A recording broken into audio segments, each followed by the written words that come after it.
ఇంతకుముందు నేను ఒక వీడియో పెట్టాను. ఆ వీడియోలో నేనేం చేశానంటే, ఒక ఫైల్‌ని తీసుకొని, ఒక డిజైన్ సెలెక్ట్ చేసుకొని, ఆ ఫైల్‌ని ఆ డిజైన్ వైస్‌గా మొత్తం అంతా కట్ చేసుకున్నాను. అది ఒకవేళ చూడకపోతే మీరిప్పుడు చూడండి.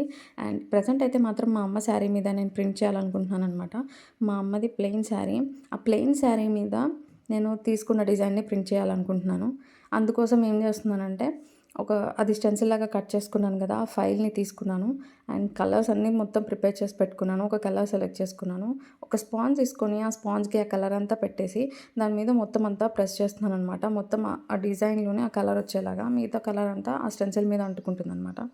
అయితే నార్మల్ అంటే ఇప్పుడు ఫ్యాబ్రిక్ ఏంది అంటే జార్జెట్ అనమాట. అదే కాటన్ ఫ్యాబ్రిక్ అనుకో ఏం కాదు. ఈ జార్జెట్ గానీ, షిఫాన్ గానీ ఇవన్నీ ఏమైతాయంటే స్ప్రెడ్ అయితాయి. స్ప్రెడ్ అవ్వకుండా ఉండడం కోసం ఫస్ట్ టైమ్ ట్రై చేస్తున్నాను కాబట్టి ఇలా ట్రై చేశాను.